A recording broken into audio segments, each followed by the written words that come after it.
check one, two. All right, me and Rufus are gonna watch some Joe Rogan. It's a continent killer, and it blows every 600,000 to 800,000 years, and everyone dies. Yellowstone is not a stranger to geological activity, being one of the most well-known geothermal hotspots in the world. However, in the last several days, an extraordinary and horrifying discovery has been made that has rocked the entire region. A strong earthquake shook the park late one evening, agitating the serene surface of the well-known Yellowstone Lake. Thought to be a small tremor at first, it really signaled the beginning of a string of progressively powerful seismic events. A deluge of hundreds of earthquakes struck the park non-stop for the following 2 days. Initial investigations indicate that these seismic events are not coincidental. Such a move would have disastrous consequences. As the quakes continue, the fear of a catastrophic volcanic eruption looms large. Is the enormous earthquake swarm occurring in Yellowstone a sign of an approaching supervolcanic eruption that has the potential to completely destroy the continent? Join us as we explore the terrifying discovery at Yellowstone that leaves residents running for safety.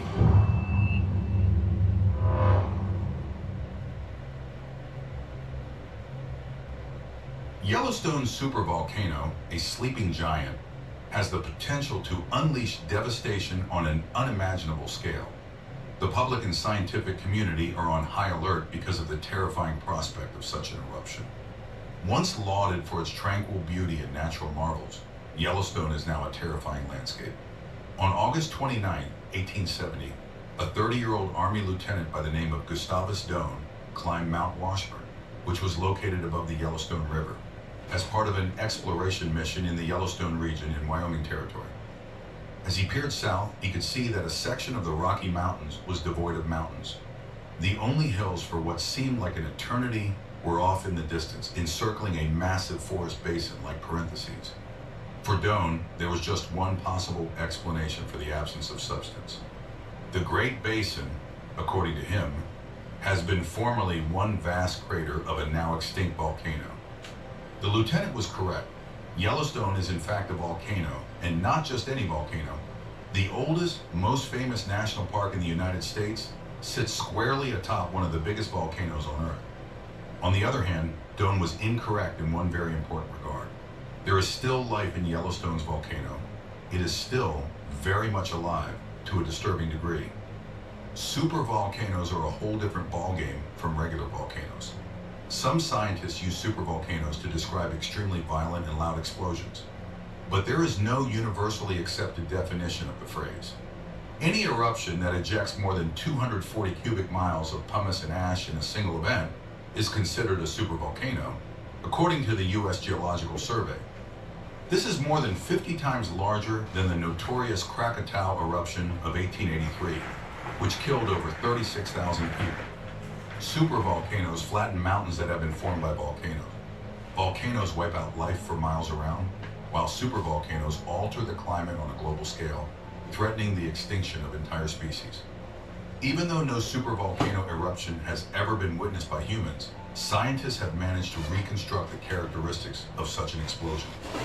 At first, hot steam rises from the Earth's interior and melts rock just below the surface, forming a huge chamber that is filled with a pressured mixture of magma, semi-solid rock, and gases such as carbon dioxide, water vapor, and others.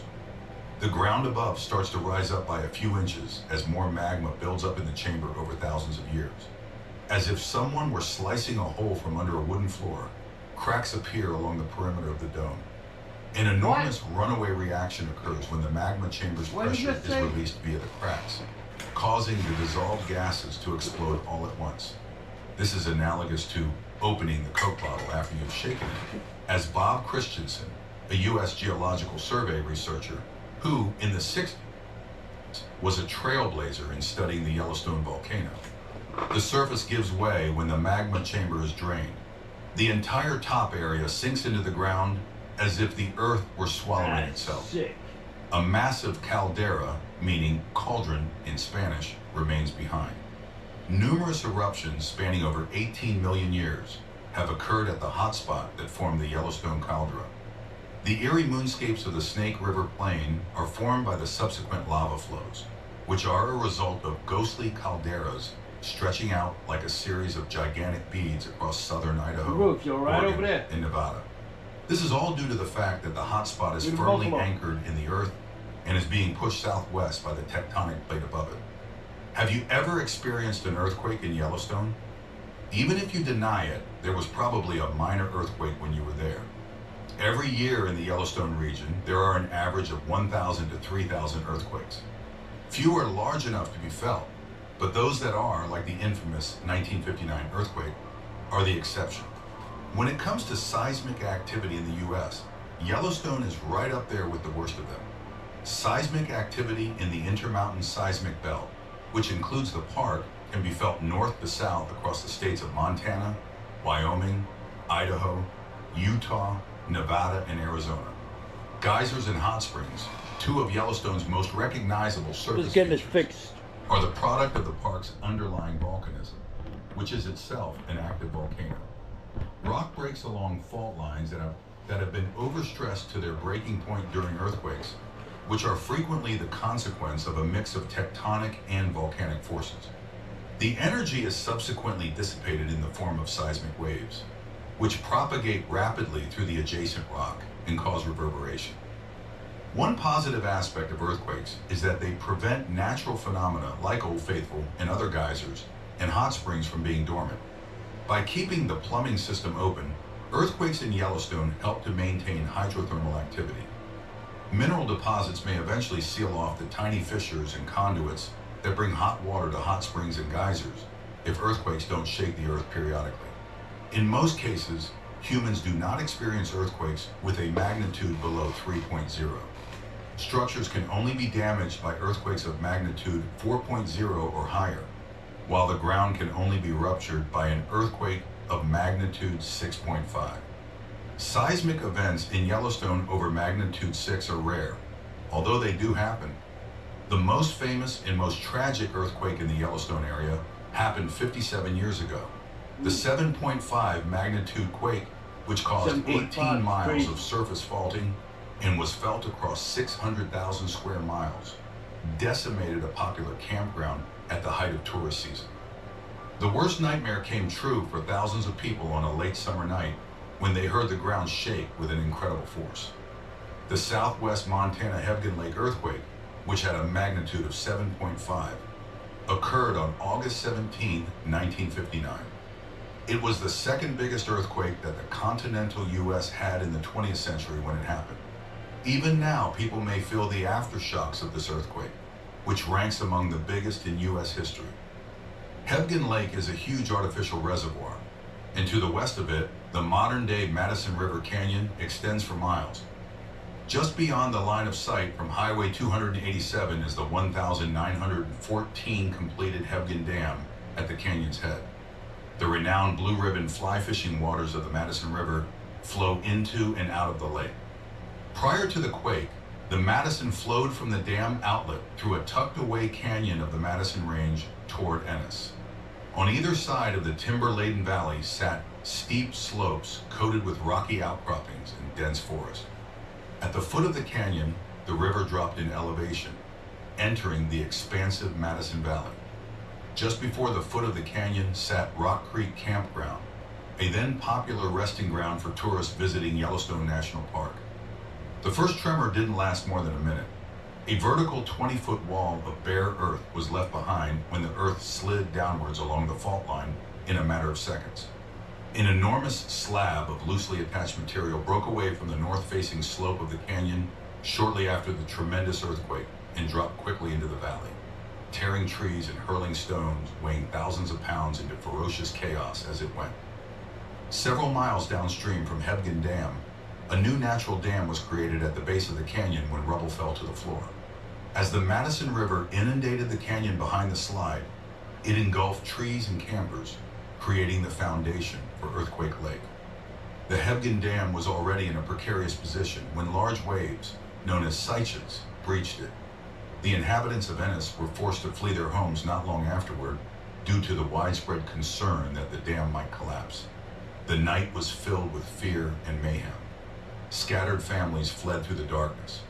Those who could scrambled for high ground as the newly formed lake rose to swallow their campsites and cars. Others, trapped by the rising water, screamed for help. It would be many long, dark, and terrifying hours before dawn, and it would be many days before it was known just who had lived and who was lost. The final tally was 28 fatalities, with 19 more believed to be trapped under the rubble of the avalanche. Officials evacuated hundreds of casualties from Refuge Point, an accessible but elevated point after the earthquake. Damaged roads and bridges were rebuilt, and debris was cleaned by the state. Much of the roadway was reopened in only a few days. It just took a few weeks to fix the Hebgen Dam, and it held.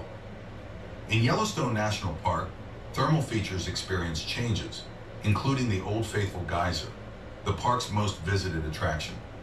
Before the quake, Old Faithful's average eruption interval was 65 minutes. Within 2 to 3 years following the earthquake, Old Faithful's average eruption interval increased to 74 minutes. Sapphire Pool, a hot spring in Yellowstone's Biscuit Basin that had been relatively silent before the earthquake, started erupting at a height of more than 200 feet within a few days. The eruptions destroyed the biscuit-like formations, the basin's namesake. Steamboat, the world's tallest geyser, located in Yellowstone's Norris Geyser Basin, awoke from its 50-year dormancy when it erupted in 1961, less than 3 years after the 1959 earthquake. From Highway 287, you can see the whole Bear Slope. The trees that once lined the Madison River now stand gray and waterlogged at the bottom of Earthquake Lake, protruding from the surface as a memorial of the landscape that used to be. The largest Yellowstone earthquake since the early 1980s occurred on March 30th, 2014. The magnitude 4.8 quake was centered 4 miles outside Norris Geyser Basin and was felt throughout parts of Montana and Wyoming. A vast geological monitoring system is situated within Yellowstone, although it is largely undetectable to the uninitiated tourist. Earthquake swarms are common in Yellowstone, say seismologists from the University of Utah, who run 26 seismograph stations across the park. Small earthquakes that happen in a concentrated region, often more than 100 in a day, are called swarms. Between Old Faithful and West Yellowstone, approximately 2,000 earthquakes were detected in the winter of 2010. Scientists are able to better comprehend and record the subsurface geology surrounding and under Yellowstone with the help of this extensive monitoring system. The last 3 super eruptions have been in Yellowstone itself. The most recent, 640,000 years ago, was 1,000 times the size of the Mount St. Helens eruption in 1980, which killed 57 people in Washington. But numbers do not capture the full scope of the mayhem. According to scientific calculations, the ash pillar from the Yellowstone explosion ascended to an altitude of around 100,000 feet, depositing a blanket of debris that extended from the western United States to the Gulf of Mexico. Aerial gray clouds of pyroclastic flows, which are dense, toxic sludge, rock, and gas, superheated to 1,470 degrees Fahrenheit, swept across the terrain. A thick, hot mass stretching hundreds of feet across the once verdant terrain bonded itself like asphalt, descended from the heavens, and filled whole valleys. And this was just the least violent part of Yellowstone. A nearly twice as powerful eruption occurred 2.1 million years ago, creating a crater the size of Rhode Island. A smaller but equally destructive eruption occurred between the two, around 1.3 million years ago. Each time, the whole planet would have felt the effects. Gases that rose into the stratosphere combined with water vapor to form a thin haze of sulfate aerosols that reduced the amount of sunlight reaching Earth, possibly causing a volcanic winter. Some scientists believe that our own species' DNA may have preserved evidence of this disaster from about 74,000 years ago, when a supervolcano in Indonesia called Toba erupted. After the eruption, there was a volcanic winter that may have triggered a worldwide chilling phase that nearly wiped out humanity, reducing the human population to a few thousand people. The supervolcanoes may have been violent. Come over here. But all they've left behind is a subtle feeling of absence. That's erosion, such a good boy. glaciers, And and minor eruptions, the most recent of which was 70,000 years ago, Go to bed. have all contributed to filling the Yellowstone caldera with lava flows and ash. Any remaining wounds are concealed by tranquil woodlands, Unless you possess exceptional eyesight, like Doan, or are being hushed by a geologist, it becomes nearly hard to discern because of the cumulative impact. Meanwhile, the island of Santorini is hiding an explosive secret. The current day is still very much affected by the eruptions of the past.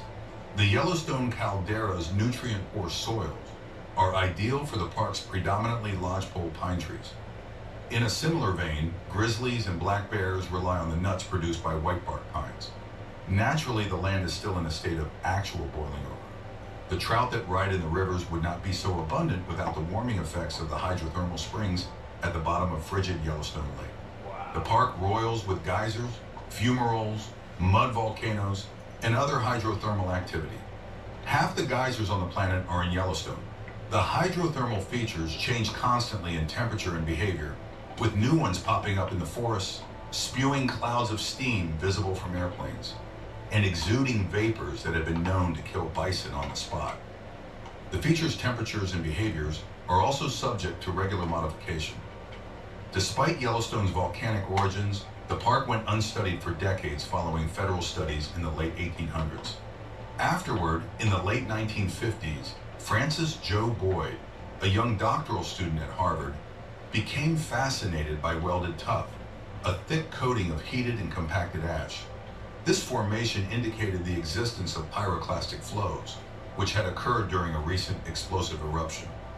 Two separate welded tuffs were discovered by Bob Christensen in 1965, and a third was located the following year by him and his colleagues. They used potassium argon dating to figure out that the three tuffs came from three separate eruptions. All three eruptions left behind massive calderas, but the most recent one completely covered over their remnants. Then in 1973, while working on Peel Island in the south arm of Yellowstone Lake with a coworker, Bob Smith discovered something strange. Some trees along the beach were half buried and dying. In 1956, he had done some work in the area, and he intended to return to the same boat dock he had used then. However, the dock was likewise swamped. What was going on? In 1923, park personnel began placing benchmarks on different roadways across the park. Smith, intrigued, set out to resurvey these benchmarks. The Hayden Valley, located on top of the caldera north of the lake, had risen around 30 inches during the intervening decades, according to his assessment. However, the water level at the lake's base hadn't changed. It was as if the northern part of the lake had risen, spilling water into the southern part. The earth was trembling. This is a reminder. There was life in the Take your volcano. medication, Dingling. Maybe even Smith smoke a published long his hippie results stoner. in 1979, referring in interviews to Yellowstone as the living, breathing caldera. Then in 1985, heralded by a swarm of mostly tiny earthquakes, the terrain subsided again. Smith modified his metaphor. Yellowstone was now the living, breathing, shaking caldera. Since then, Smith and his co-workers have exhausted all possible avenues in their quest to see what is beneath the park. The underground volcanic system's size and potential have been revealed gradually. By analyzing the propagation of earthquake-generated sound waves,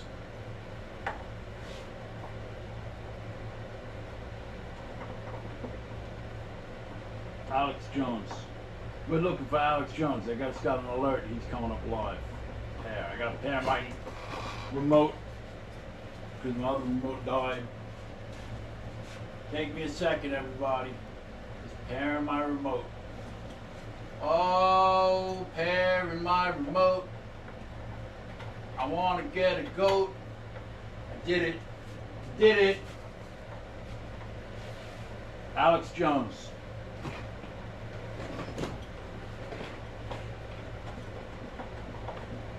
Okay, let's see what comes up.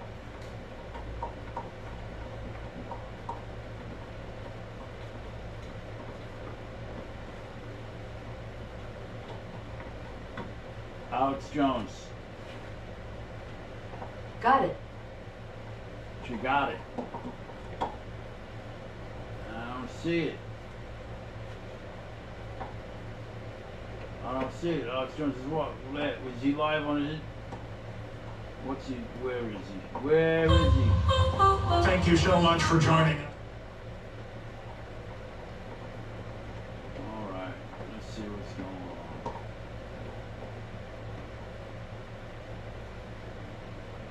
Let's see what we can find. I'm not watching any news until November. So it looks like the allegations against Sean Diddy Combs is far from over. Okay, here we go. So it looks like the allegations against Sean Diddy Combs is far from over. As you know, he's already facing multiple civil lawsuits and possibly a grand jury indictment. Well, now former employees of Diddy are coming out against him with some damning claims in a new Daily Beast expose. Here we go now.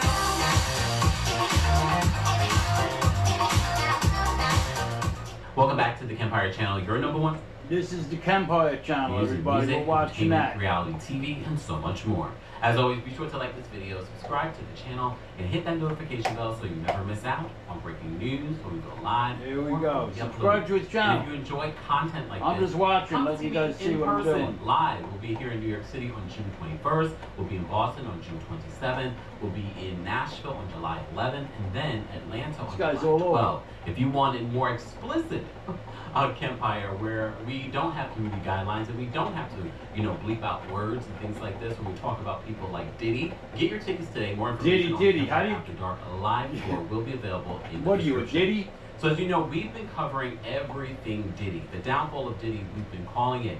And these damning claims all started with the lawsuit from Cassie. Since then, we've seen video footage of the horrific things Diddy has done. He since then has issued an apology, but that has not stopped the allegations, including the recent Rolling Stone expose that they chronicled over the last 6 months, talking to former Diddy close associates, allegedly. Well, now the Daily Beast has their own expose where they're speaking to former employees. So this is what Radar Online is writing in regards to just a summation of that article, because it is quite long. We could sit here all day, but I know some of you just want to know the points, and you can go and look for yourself. We'll put a link in the description so that you can read the expose on your own, because you know what we do here, we always cite our sources.